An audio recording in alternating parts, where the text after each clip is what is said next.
Shalom, bien-aimé dans le Seigneur. Je bénis le Seigneur pour ce moment que nous accorde encore dans sa présence. J'ai un petit thème que je nous apporte en ce moment. Ce thème est intitulé Racheter les temps car les jours sont mauvais. Nous avons souvent l'habitude d'écouter peut-être ces passages bibliques. Parfois en passant, on entend les gens dire racheter les temps, alors qu'il y a certaines personnes qui ne comprennent pas vraiment le sens de ces mots, le sens de cette phrase. Alors, par la grâce de Dieu, Dieu a permis que nous puissions essayer de vous parler de ça, essayer un peu d'éclaircir nos pensées sur ce qui concerne ces passages bibliques. Tout homme doit savoir, tout chrétien, tout enfant de Dieu doit savoir que tout ce que nous faisons dans la vie dépend du temps. Le temps, c'est le véhicule qui conduit l'homme vers sa destinée. Sans le temps, il est impossible pour l'homme de pouvoir s'organiser. Nous devons savoir que le temps a une influence remarquable dans notre vie. Pour que l'homme arrive à fixer un rendez-vous, pour que l'homme arrive à fixer un programme quelconque durant la journée, durant une année, durant un mois ou quoi que ce soit, l'homme a besoin du temps parce que c'est le temps qui nous permet de nous organiser dans la vie. Alors, pour ne pas rester là, il faut savoir juste que nous avons deux sortes de temps. Nous avons les temps chrono et les temps kairos. Alors, dans les temps chrono, c'est les temps que nous voyons, c'est les temps que nous pouvons remarquer facilement dans la vie courante parce qu'elle se mesure facilement par la minute, par la seconde ou soit par l'heure. Alors ça, c'est le temps des hommes. C'est le temps qui influence la vie des hommes. Par exemple, je peux fixer un programme à quelqu'un, je peux donner un rendez-vous à quelqu'un, je lui fixerai ce programme par rapport à l'heure. Je peux lui dire qu'à 10 heures, nous avons rendez-vous, à 15 heures, nous avons tel programme, et c'est en fonction du temps que je fais ça. Alors, le problème qui est là, c'est que nous, enfants de Dieu, nous n'arrivons jamais à profiter de ces temps. Quand le temps est là, nous devons profiter de faire ce que nous devons faire.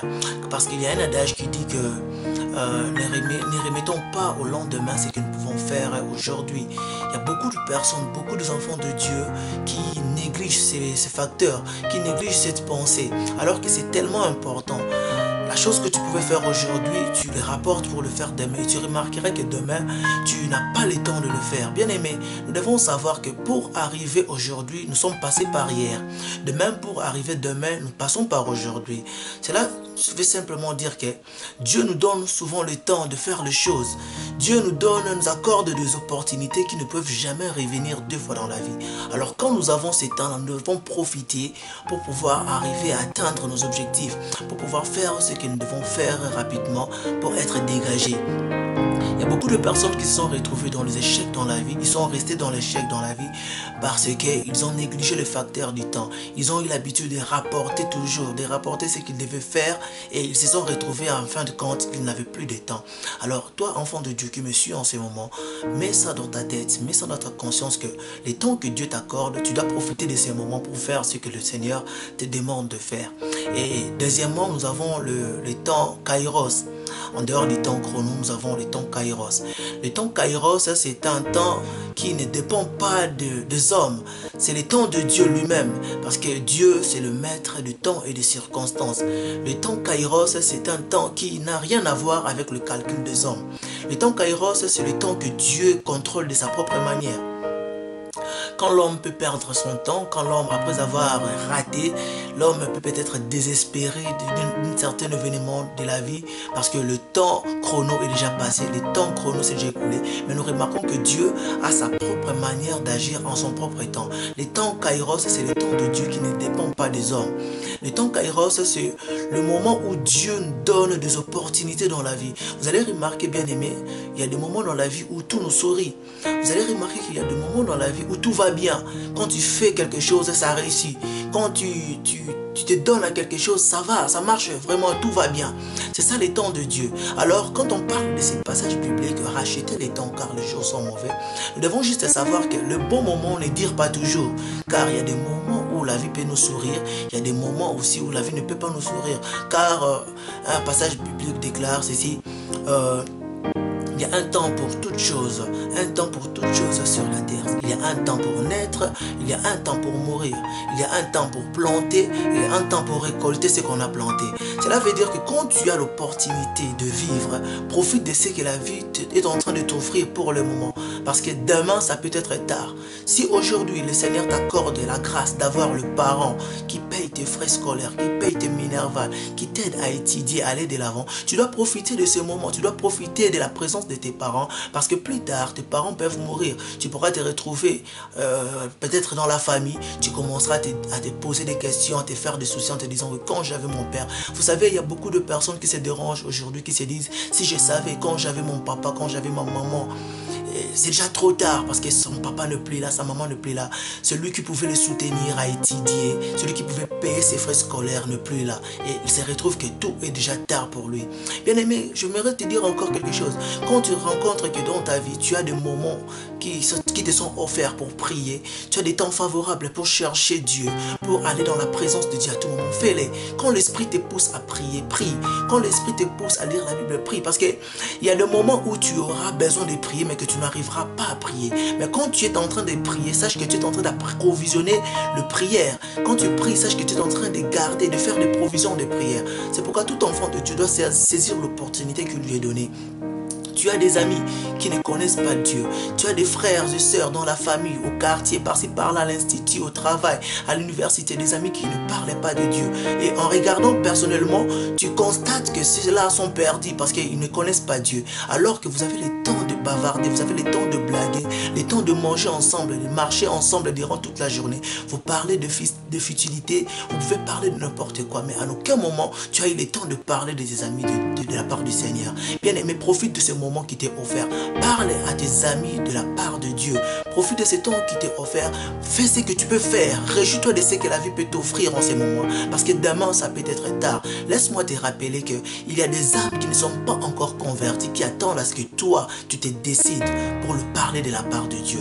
J'aimerais qu'à travers ces petits passages bibliques que nous sommes en train de développer en ce moment, que chacun de vous, que chacun de nous prenne cette conscience de pouvoir se décider de prendre le temps au sérieux, de prendre le facteur du temps au sérieux, de se décider qu'à partir de maintenant, je dois faire ce qui est favorable. Je dois profiter de ce que la vie m'offre pour pouvoir arriver à atteindre les objectifs du Seigneur. Et le temps de Dieu, c'est un temps particulier. C'est un temps où les hommes peuvent trouver que tout est fini, mais Dieu vient agir à sa propre manière. Quand l'homme voit que tout est fini, quand l'homme voit que il n'y a plus d'espoir, on ne peut plus espérer. Et c'est à ce moment-là que Dieu vient agir. Par exemple, dans l'histoire de Lazare, où Lazare était déjà mort. Dans les temps des hommes, selon les calculs des hommes, selon les attendements des hommes, il était impossible que Lazare ressuscite encore. Il était impossible que Lazare revienne à la vie. Mais quand Dieu est venu, quand Jésus est venu à son temps, la Bible déclare que Lazare a fini par retrouver la vie. C'est pour simplement montrer aux gens que Dieu agit de sa propre manière. Dieu peut faire des choses loin même de l'attendement des hommes, loin même de la volonté des hommes. Dieu agit en sa propre manière. Alors, il peut se faire qu'en ce moment où tu es en train de me suivre, tu as perdu le temps chrono. Tu n'as pas pu profiter de temps kairos et tu te demandes peut-être qu'est-ce que je dois encore faire parce que tout est déjà fini pour moi, tout est déjà passé. Je perdis le temps. Non, bien aimé, je sais quelque chose. En dehors de ces temps, il y a la grâce et la grâce ne vient que de Dieu. Si tu as perdu le temps, tu t'es retrouvé que à travers cette petite exhortation, tu t'es retrouvé que je perdis le temps. Tu te poses la question, tu dis que non, j'avais mes parents, j'avais mes frères qui me parlaient de Dieu. Mais en ce moment, ils ne sont plus, ou soit je suis loin d'eux, il n'y a personne pour me parler de Dieu. Laisse que ces messages soient pour te révolter encore. Que le Seigneur te parle au travers de ces messages pour te faire voir qu'en dehors de ces temps, il y a encore un Dieu qui est capable de faire de grandes choses en dehors des temps. Et ce Dieu apporte souvent la grâce. Et quand on tourne vers lui les regards, on n'est jamais confondu, on n'est jamais dessus. Ça, crois-le. Crois que Dieu est capable de restaurer encore ta vie. Vous savez, j'aime bien la récitation que nous avons appris quand nous étions encore à l'école primaire où on disait ceci, la cigale et la fourmi.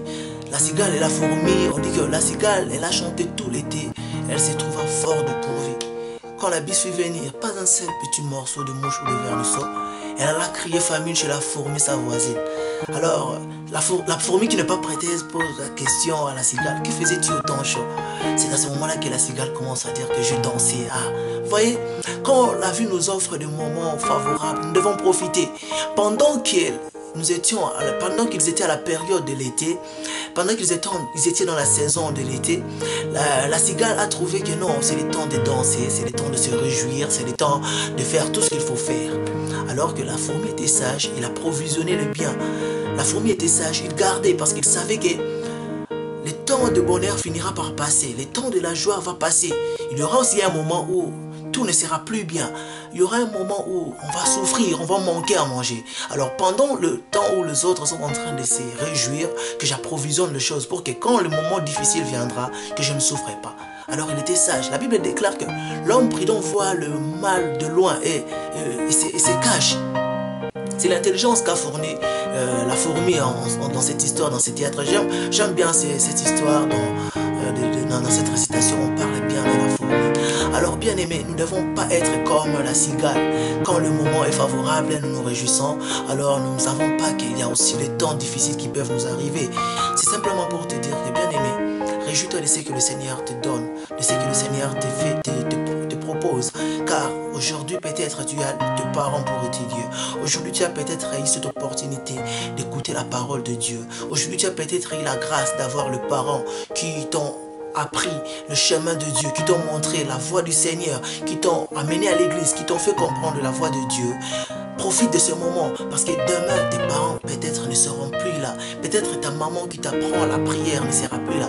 Peut-être ton pasteur, ton encadreur ne sera plus en vie et tu resteras seul. Alors c'est à ce moment-là que tu sauras maintenant c'est quoi l'importance de la vie. Bien aimé, si tu veux être un grand demain, commence à les préparer aujourd'hui. Si tu ne veux pas souffrir demain, commence à te préparer aujourd'hui. Si tu ne veux pas regretter demain, commence à te préparer aujourd'hui parce que rien n'est encore tard. Le Seigneur t'accorde la grâce. Le Seigneur veut que tu puisses comprendre les choses afin que tu puisses conduire ta vie comme il faut. Pour que demain, quand il sera tard, pour toi, que ça ne soit pas tard, que tu dises heureusement que j'avais vu le mal de loin. Le Seigneur m'avait aidé et me voici aujourd'hui en train de me réjouir. Vraiment, que le Seigneur vous bénisse au travers de ces messages. Que la paix du Seigneur règne dans vos familles. Que la paix du Seigneur règne dans vos foyers partout où vous êtes, que la paix du Seigneur vous accompagne, que le Seigneur vous bénisse. Amen.